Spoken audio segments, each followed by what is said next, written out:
Turbomist have told me, and they know of 2 situations where guys messing with fan blade pitch have resulted with the fan leaving the sprayer at high speed. Don't touch fan blade pitch. If your rivet is limp, gentlemen, there are at least 3 things you can do about it. They're all the opposite. You can increase the fan gear, increase your RPMs, or reduce your ground speed. Those are quick tricks. So what have we done so far? We haven't sprayed it drop. But already we've set our travel speed, because it's a key component with how air moves. We've controlled our air direction with our deflectors. We've even had a hint about which nozzles should be on. If the air is correct, the spray will follow. Then come the weird sprayers. Most of the sprayers I'm talking about right now are sprayers that have a fan or a turbine and a nozzle, separate entities. But there are those sprayers called mist blowers or air shear systems, Kinkelders, AgTechs, some unusual European imports. And a number of years ago I was called to a vineyard where a gentleman was very proud of his mist blower because he was sold this story. This is a mist blower. It takes big droplets and cuts them into 1 billion tiny droplets, which means my odds of coverage have gone way, way up. And as a result, I don't need so much water, and I don't need so much pesticide. This is an environmentally friendly sprayer. Really? How's it work? Well, it has a little tube, and it dribbles spray mix into the way of fast-moving air and shears it.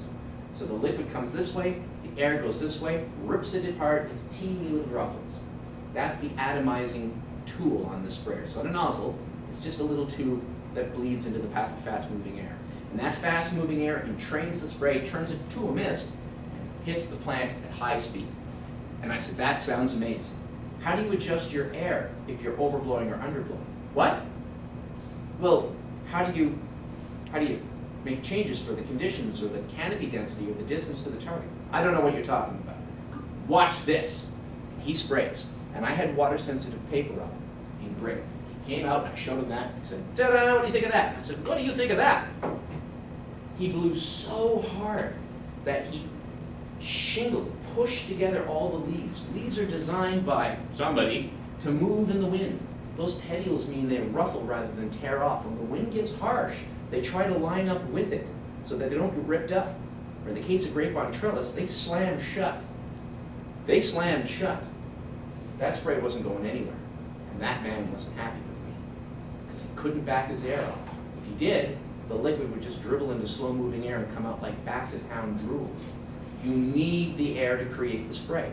I could not tear apart those 2 concepts. As such, I don't like mist blowers. I find them highly limiting. He didn't invite me back. Here's some things that can happen when you're blowing too hard. Because I'd like to disavow that. I'd like to fix that idea that more is better, faster is better. It ain't. Traditionally, we operate our tractors at 540 RPMs. That's because way back in the day, that's the RPM required for implements to work correctly. But our tractors have become far more powerful and our implements somewhat smaller. As a result, in the 70s, some very clever engineers thought, why are we spinning the PTO at 540 RPMs? Maybe we can go less and still get the job done.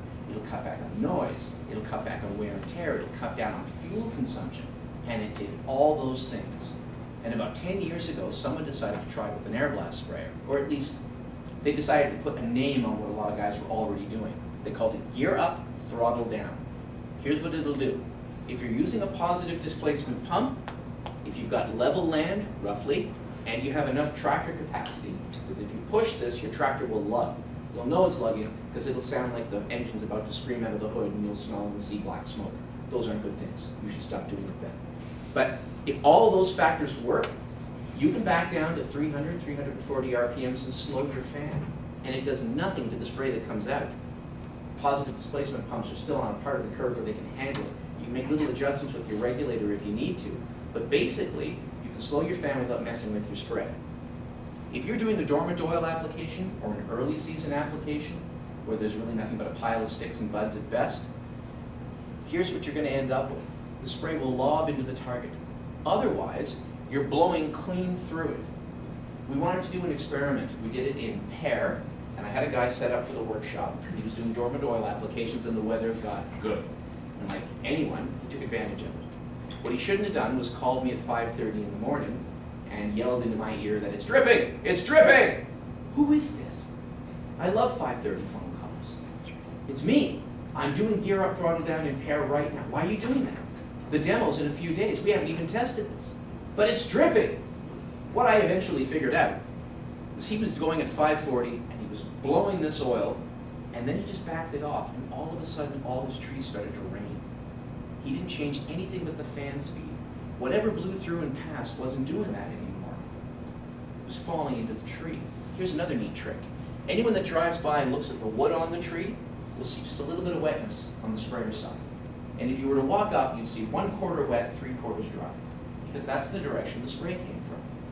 You do gear up, throttle down, you'll see 3/4 wet, 1/4 dry.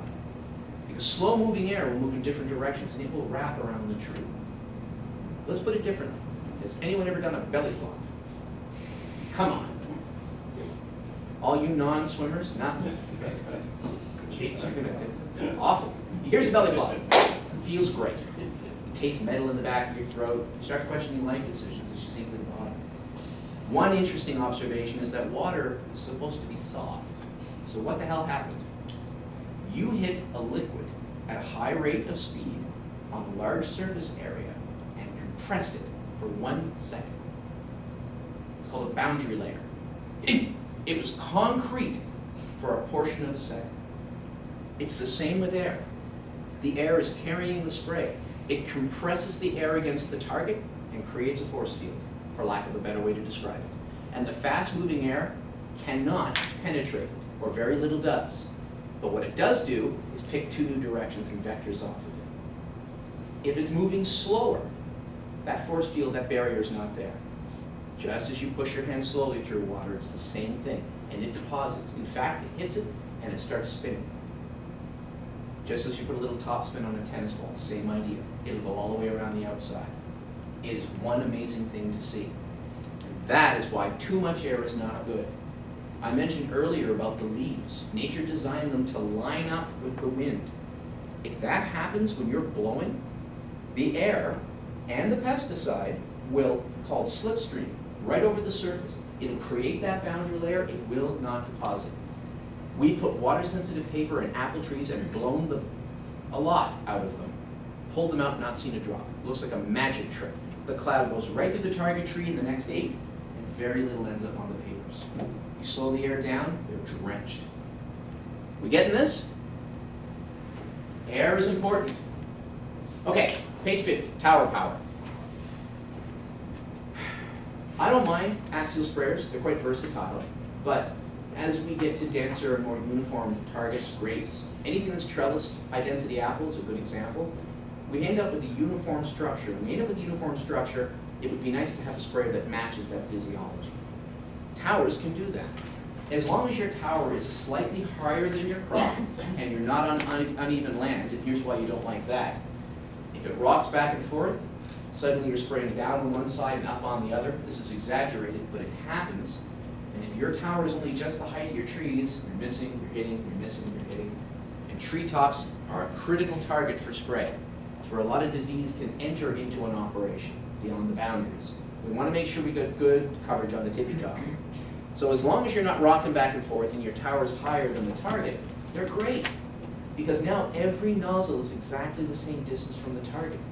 Every bit of the air is the same distance from a uniformly deep target. It's perfect, textbook match. There's also some talk that if, depending how you trellis or how your boughs are, having air that moves sideways and goes with the branch means it'll penetrate better. Not so sure about that, but it's an interesting idea. What we've seen is that guys that have smaller, underpowered, not enough nozzle sprayers have to blow as hard as they can with rates as high as they can manage to ensure that some of it gets to where it's going. Not an efficient way to travel. We've seen these guys swap out the old sprayer for the new one with the tower and watched as their rates go down. Because suddenly now the tree is saturated because it's getting such good coverage. Everything that was lost and wasted doesn't need to come out of the sprayer anymore. they can get more done with less.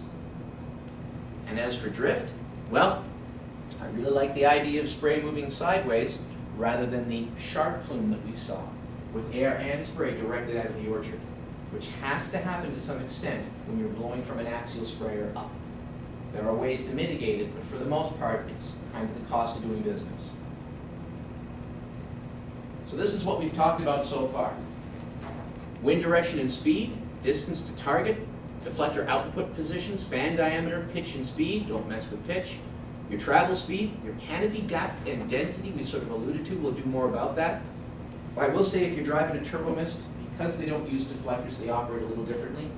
The ducts on the back of the whole sprayer are designed to be moved. You may not know that. There's a great big tightening knob at the top. It loosens up 2 bands, and now you can slide the ducts wherever you like. Very few people do that. I know that because I see these welds rusted. And one of the first times I ever went out to a farm and saw that and knew that the turbo mist needed to be aimed up a little bit, I asked them to loosen it. They grabbed a big wrench with a hole at the end, which is what you do for leverage, put it over it, pulled, popped the weld, the band sprung open, and the whole back end of the sprayer fell off. It was held by 2 feed lines to the booms. We all stood there looking at this. And they looked at me, and I looked at them, and I said, well, we're done here. Calibrated, beautiful. Of course, it's good for ground coverage at this point. You're going to have to drag. Really happen. That's why I don't typically touch other people's sprayers. I just point, and they do it. When you leave here today empowered to make changes to your spray operation, recognize that occasionally stuff you've never touched will break. Be prepared to spend some time, buy a can of WD-40 before you start. Don't try to adjust something rusted shut and expect it to work the first time. Okay. Give you a little break from me yammering and show you a recording of me yammering. I work with a buddy, a colleague, a friend, Dr. Tom Wolf out of Saskatchewan. 4 or 5 years ago, they took the word horticulture out of my job description, enabling me to ruin everybody's operation in Ontario. And I started working with Tom on a website called Sprayers 101, which is a library of articles, documents, videos, everything you never wanted to know. This book is there, downloadable as a PDF or as an ebook, whatever you like. It's just full of information. And one of the things we do are goofy videos. This stuff is important, but it's pretty dry. So we wanted to entertain ourselves and teach at the same time. And we came up with exploding sprayer myths, which should be. Oh, yeah, that thing, Does it power off or something? yeah, if it's not used after a while. I'm the same way. Should just be this button. Ooh, that's Yeah. good. That should connect.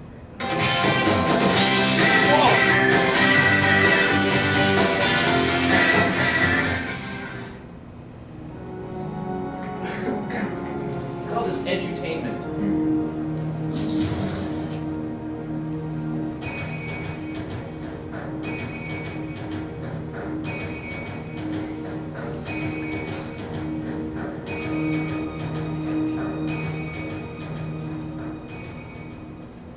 I need your boots, your clothes, and your unicycle. I didn't bring my unicycle, and you can't have my clothes. Whatever, let's just get out of this smoke. Come with me if you want to live.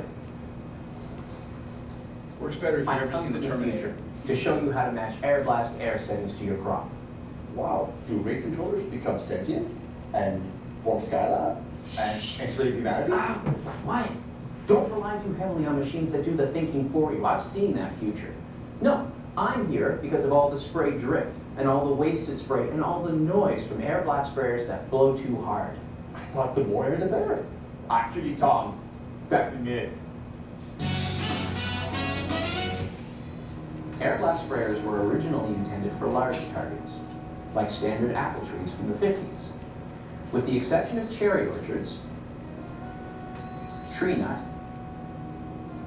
and some citrus, most of today's Airblast targets are smaller, less dense, and closer to the sprayer. Like grapes, berries, or this semi-dwarf apple orchard? Exactly. The job of the air is to carry the fine spray into the center of the canopy and no further. The targets got smaller, but the sprayers didn't. Can you show me?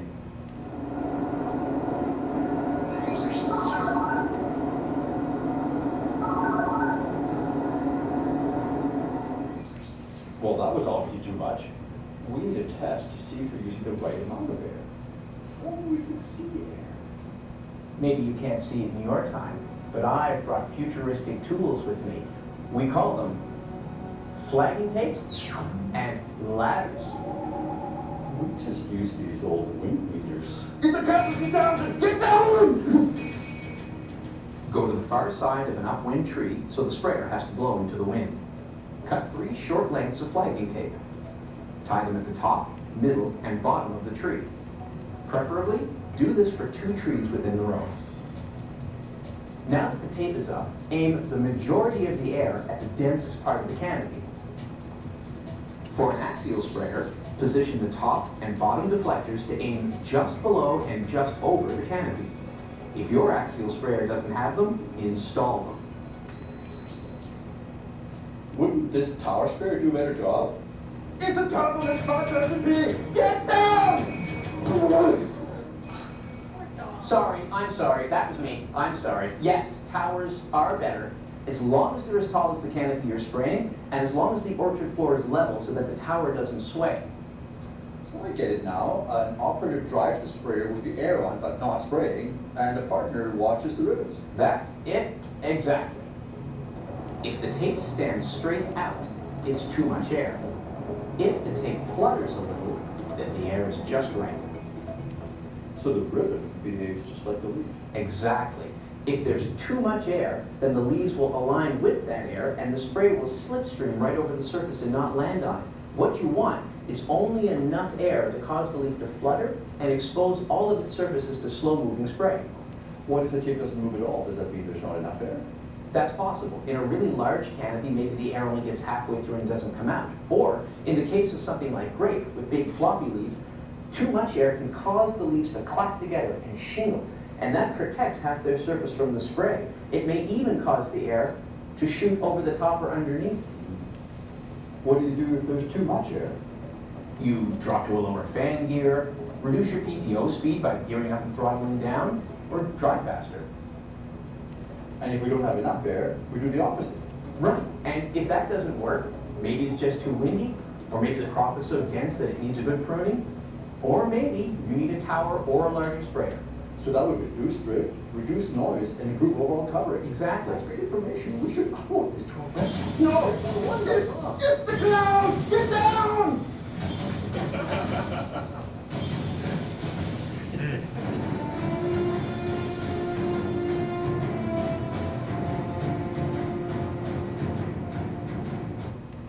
Who said you can't have fun?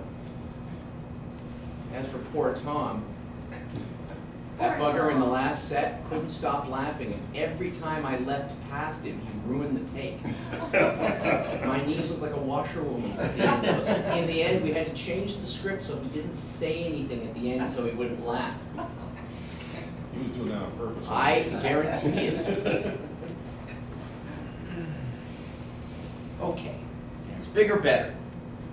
For anyone that's using a smaller crop, berry, grape, cane fruit, why are you buying a 36-inch fan?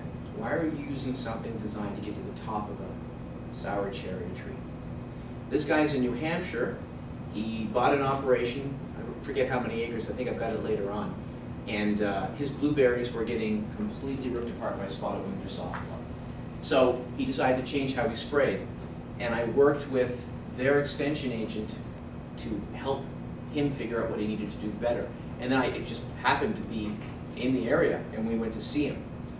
This is the Carrero Spray ATV M400, and it's cute as a button. I think it's awesome. And I like to say that he gets to mow while he blows. Which is really efficient. He's just cutting the alley grass and spraying. Look at this thing. It's got every bell and whistle you need. The trash guard, so he doesn't scoop up detritus and garbage and then blow it onto his berries, which damage them. Nobody likes to drive every row if they can help it to a lot of berry operations because they tend to knock all the fruit off. But with this trash guard, at least he's not sandblasting them. 8 tips on each side. He can vary his rate to match the profile of his crop any way he sees fit. He's got the fan gear, he's got adjustable deflectors, not only on the top and the bottom, but throughout the entire air duct. His volute, he can aim it however he likes. And it's a nice narrow width, so he's not banging anything. Low fuel, it's just a brake strat and pull start, and off you go. Now granted, he's got to wear the suit to spray. He doesn't care. There he goes, spraying water, mind you. I put the water sensitive paper every which way I could in the canopy, we never missed.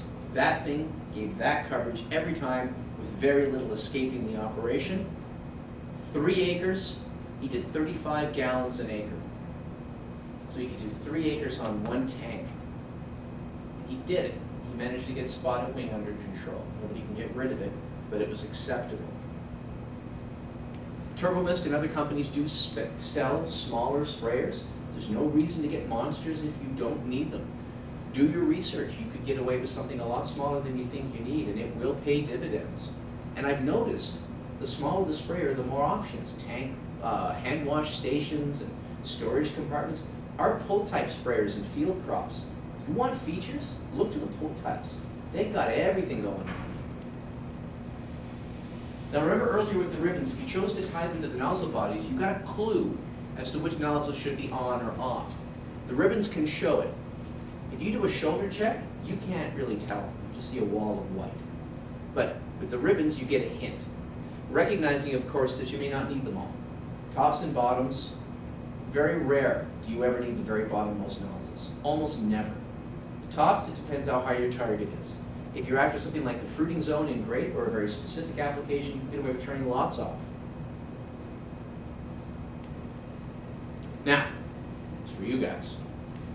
When you get into variable operations, different blocks of different sizes, different ages, different spacings, maybe even you didn't finish pruning. Some of the smart guys look at this and go, okie dokie, how do I calibrate for that row? How do I adjust here? Well, let's be reasonable. How would you adjust for that row? I've already given you a hint about how we always have to do something. Go with one side. Go with one side. You could do that. Never met a person yet that would get out or shut down one boom, then make changes. They don't want to drive 2 rows twice, but or a row twice. That would be okay, but we can do better. Gear up, out and down. Yeah, you could, but then you're going to screw up one side. You know what you do? You have a calibrator for the trees on the left. You spray the big block first. Yes, you're going to overspray the younger stuff, but you don't make your change until you're in the next alley over. This is where we have to start thinking about the operations themselves. Do you have one sprayer and 8 different crops? You're going to be making a few changes between crops, but perhaps the order in which you spray the blocks can help you. Why spray big, little, big, little, big, little, big, little, and make all those changes when you could maybe change your order of operations to bigs first, littles second? Then you're really just making one change.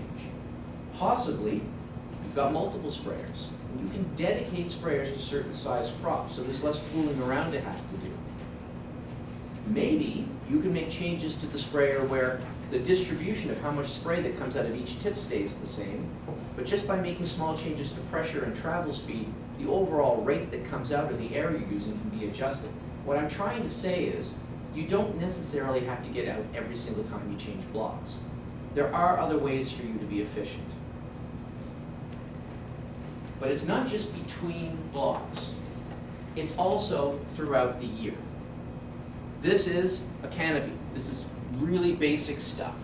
There's an empty canopy, just sticks and twigs, half full or so, bud break, maybe fruitlets, and then full canopy laden with fruit until eventually you get senescence at the end of the spraying season, all your leaves fall off. That's just how it works. Now, if you calibrate your sprayer to have one setting and one volume for the season, this is what you're doing. You're wasting a whole lot of spray at the beginning of the year, not doing anything for you. As the canopy grows and filters the spray out, eventually, you got a pretty good match. And you'll notice that I always have slightly, where am I? Slightly more spray than is needed. I'm not here to cut you to the quick. You've got to get the job done. You don't need a ton more, but you do need some. It's also why I have deflectors aimed slightly above and below the drop, just in case there's a little rocking. I don't want you to miss anything. Now, let's say instead you did this. You get the sprayer out of the barn, you do your full calibration, as I know you all do, and you set it up to spray a rate, and with enough air, and the deflector set to get you to halfway through. I don't know what that is for your crop. It's certainly not a calendar date. The weather's too weird. You have to pick something. I've always said petal fall. Once you see petal fall, it's time to start thinking about your sprayer settings again, because it's now a completely different crop than what you started spraying. You'll notice again, I have more spray than I need. I don't want you to decide to up your volumes and make your changes when it's too late. Now there's a dead spot where the plant wasn't getting the kind of coverage it needed. I'd rather you be overspraying. Then you set it however you need to get you to the end of the year. And that's the result. Work in Australia, a number of other places have estimated that an Airblast sprayer early season loses minimum 70% of what comes out of it onto the ground and into the air. Stated differently, only 30% is doing work for you. And obviously, as the season goes on, that number gets better as there's more plant to intercept the spray. But early season, it's bad news. And sometimes it's tough because it blows, there's not much there, we've got to spray. And weirdly, the wind can be ripping through an operation early season, and you may have to be in high gear early season to compete upwind, or not. It's something just to think about, to notice, to make changes for. The point is, you don't need as much as you think you do at the beginning of the season. You probably need a lot more near the end, and this is critical timing. Always up your volumes and make your changes before they're needed. The last thing we want to do is fool around with fruitlets when we're spraying disease or buds and we're interested in scab or anything like that. You gotta get it, but that doesn't mean you have to waste a lot doing it. So I just gave you time of year or some morphological plant developmental stage.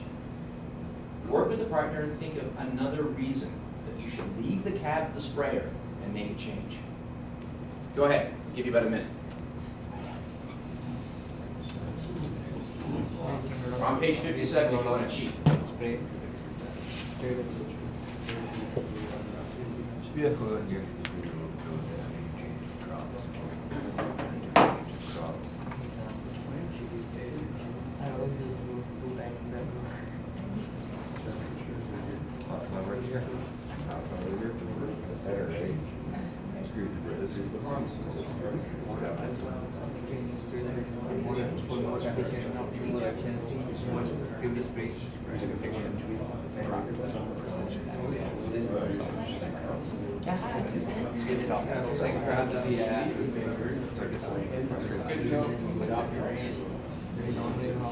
30 seconds.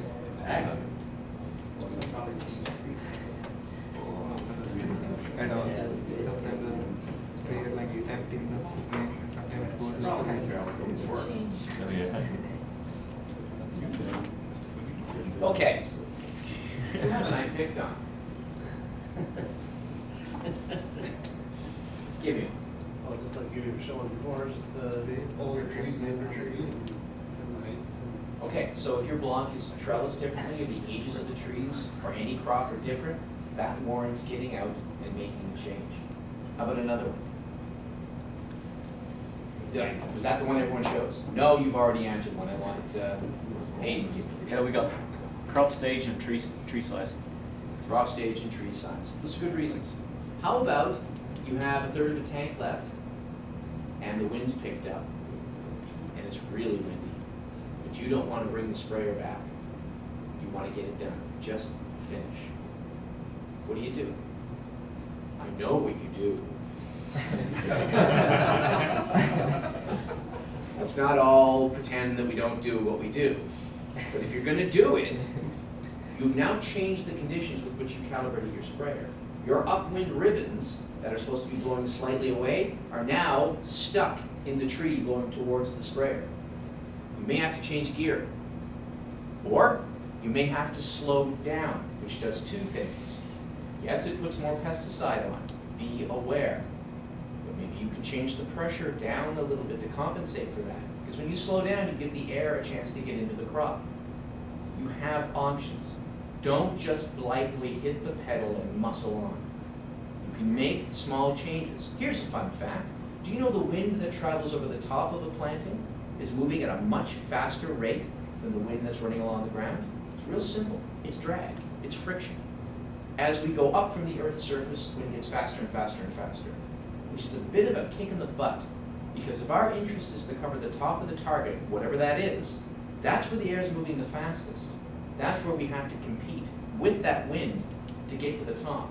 So if the wind's really picked up in the orchard, it is ripping over the top. That's what you've got to get to. Remember those ribbons we talked about earlier? Keep mentioning them. Sadly, mid-season, you can't see them from the cab anymore. All you see is canopy. You do need a buddy. Every now and again, it is really worth just getting out and having a look. I leave those ribbons up in operations all year long.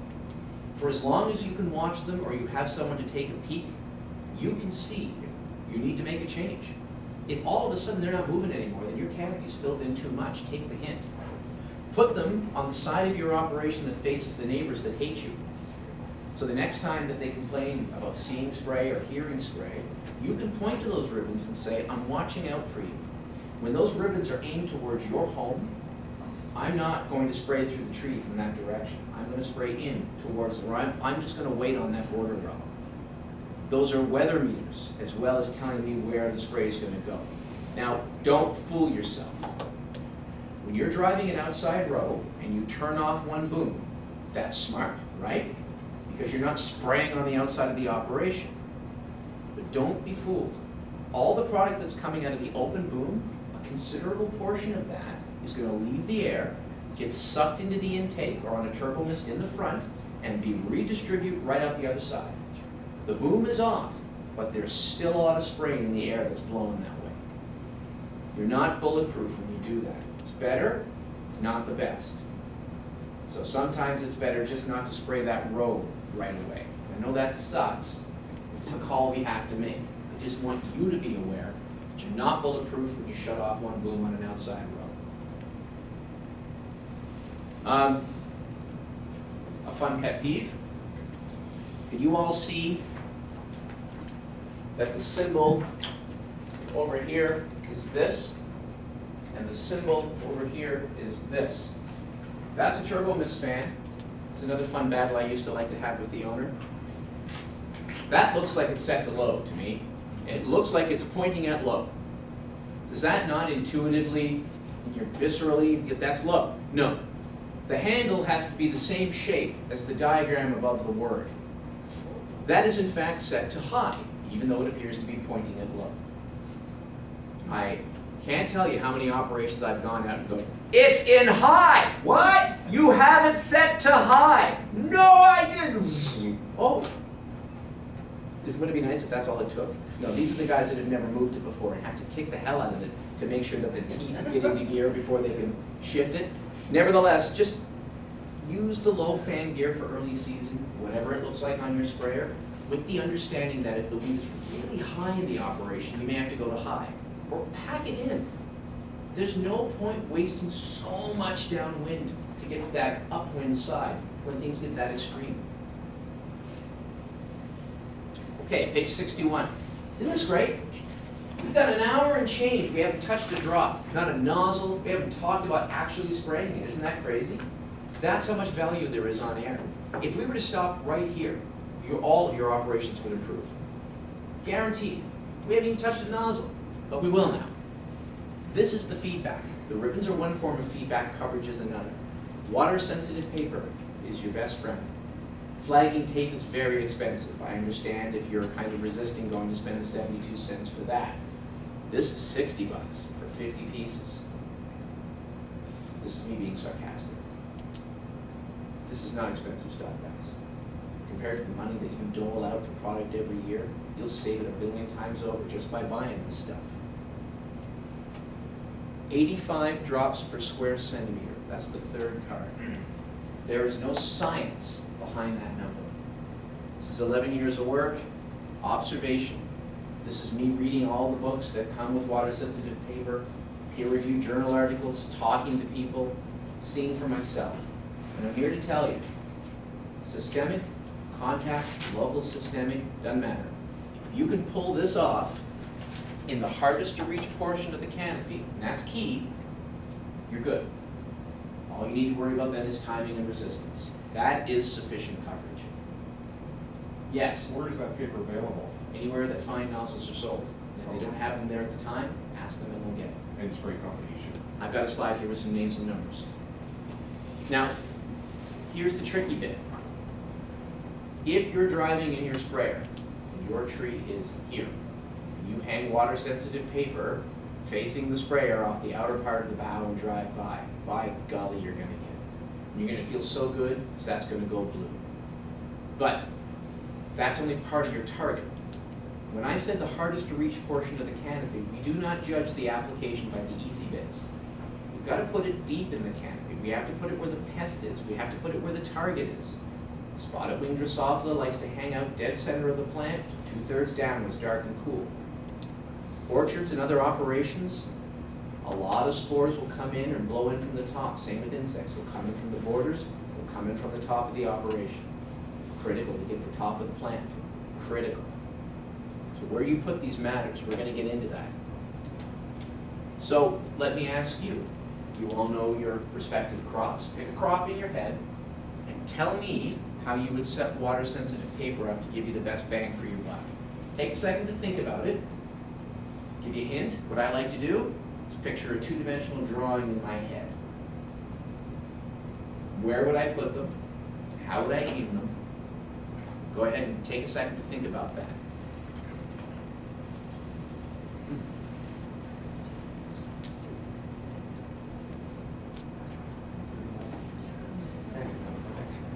And that's all you get.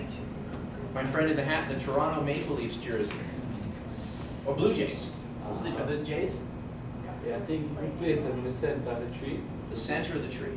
Why the center? They probably would be the hardest to reach based upon the leaves. You're right. You're right. Work in Quebec said that for every meter of full canopy that spray has to get through, it filters out about half. Makes perfect sense.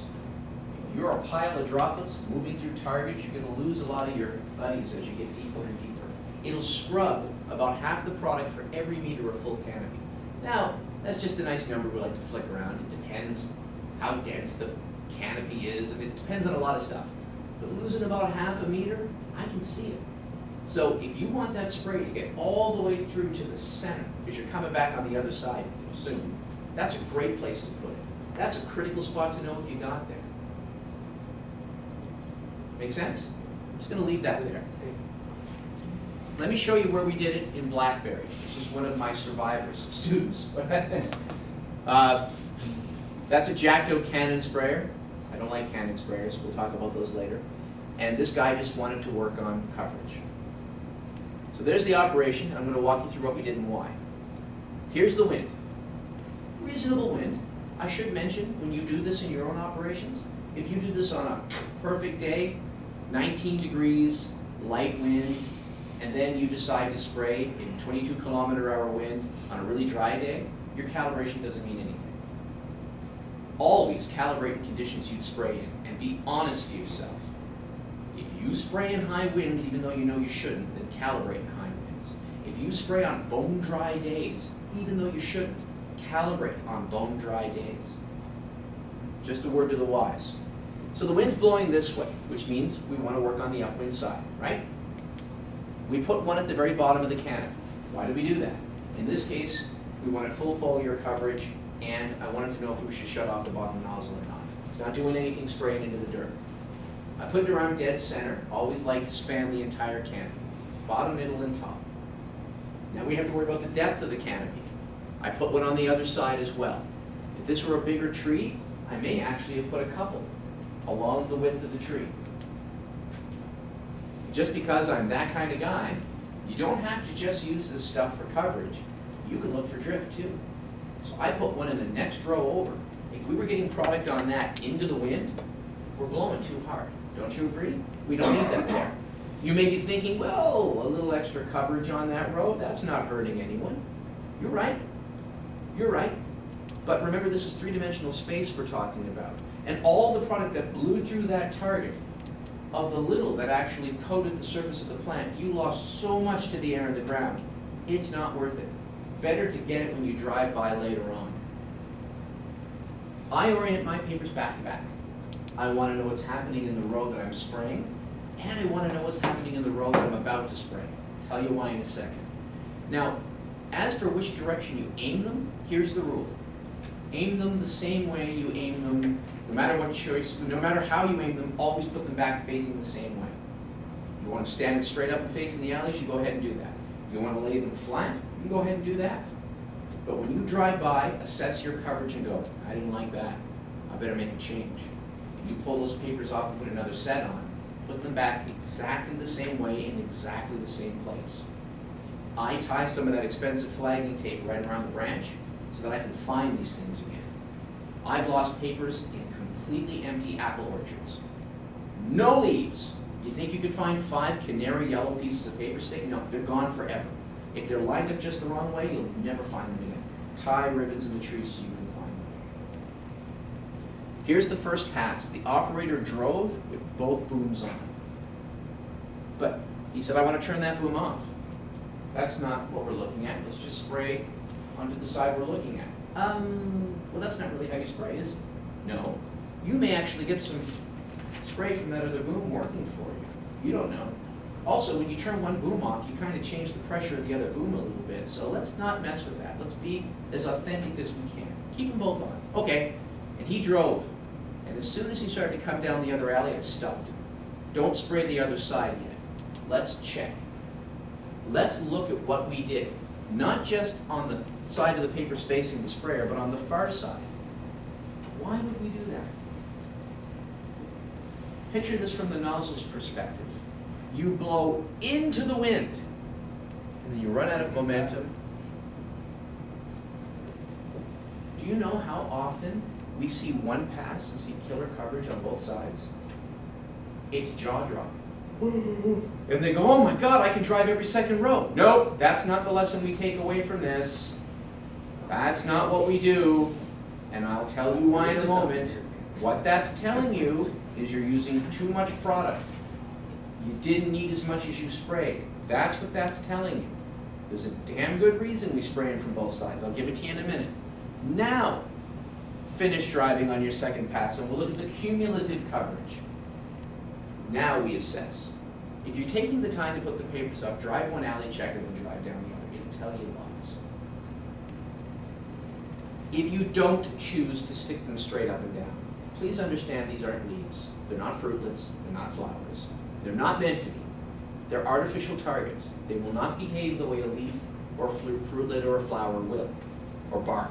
They're not supposed to. They're about 90% awesome. They're about 10% not quite right. But that's okay. They take just a few minutes, and they're so much better than this. Looks good. And for those of you courageous enough to get out and look for residue, and that's great, these are still better. Because you can get far more quantitative than qualitative. And I think that looks good. What is that, kaolin clay? Looks pretty white. Great. Was it too much? I don't know. Too little? I don't know. These you know. If you're cheap, fold them. Don't use 2 pieces. They're expensive, damn it. Fold them. Now they're in both ways. That's fine, I do that all the time. It's important to span the whole canopy, bottom to top. If you got an 18-foot cherry tree, you better have a monkey on staff, or buy a wonder pole, which I own, and you find some way. I've had guys put pulleys up there, a permanent pulley, and just put the water-sensitive paper up there and take it down. It's just a clothesline pulley, a very small pulley. Easy peasy. That's their test tree. But if you don't span the whole distance, you won't know what this guy found out. That no matter what we did with the sprayer, how fast we drove, no matter where the deflectors were set, no matter what rate we put where, we couldn't get to 18 feet. Ever, ever, ever. 1.5 kilometers an hour we got him down to, which is not reasonable for any operation. We couldn't hit the top of that tree. One of the few times I did not do anything to the sprayer but prescribed a chainsaw. I think he needs to take the top 2 feet off those trees. That's where all the leaves die back first. It's where a lot of disease is entering this operation. It's messing with this harvest quality on average. For sure it is. You may lose a little yield, but who wants those anyway? And I think they're going to do it this year too, and they're not far from us. Spindling. Wrap it around things. You want to do a fruitlet? No problem. Get a little piece of dowel, put an elastic band on it, set it in there. Now you get panoramic coverage. You can see if you're getting all the way around. Maybe it's for grapes. Maybe it's for wheat heads. Whatever. Stab it to the ground. Mutilate it. How much of your product is hitting the ground under your trees or in the next alley that should be in the crop? Doing a herbicide application underneath? Pin it down. See how you're doing. The flag helps you find it again too. Very convenient. Just stab it right to the earth. Deep canopy, go ahead and bury it. What you do is you store it in a foil package that it comes with. I've had this for years. As long as you roll it up tight, as long as no moisture gets in, it's perfectly viable. Hold the edges. Turns out it's not just water-sensitive paper, it's water and oil-sensitive paper, and you're all very greasy. Right on the back. You know what does you no good? Pulling 5 papers out of a tree, putting them down and going, now where the hell did those come from? I just draw a simple diagram and I write 1, 2, 3, 4, 5 on it, and that's what I write on the backs of the papers. If I'm doing a few passes to try and get things right, I'll put A, B, C, or D, pass 1, pass 2, whatever you want. Come up with something simple, but write it down. Always put them back in the same place in the same orientation. It's a science. You only change one factor at a time. If you go ahead and change your driving speed, your nozzle rate, and your deflectors, and then drive, you don't know what you fixed and what you broke. High humidity and dew. They're super effective as you reach into the depths of foliage that's all wet. You get perfect coverage before you even put it in. High humidity, they'll slowly start to change color as the clock's ticking. Not such a big deal. Believe it or not, there's still enough contrast from the spray. But dew, that sucks. Anyone got kids? Or had kids? Kids they know about? When you're putting a kid down, and it's like 45 minutes in, and you're praying to God that they're asleep, but you just want to leave. You leave 2 minutes too early, and they wake up and you have to start all over again. That's a horrible thing. I don't like that at all. If you reach into the crop and pull these out before they're dry, you've destroyed them. Especially if you do what I do and put them in a Ziploc bag to look at later. They're all stuck together in one blue mass. That's not a happy moment.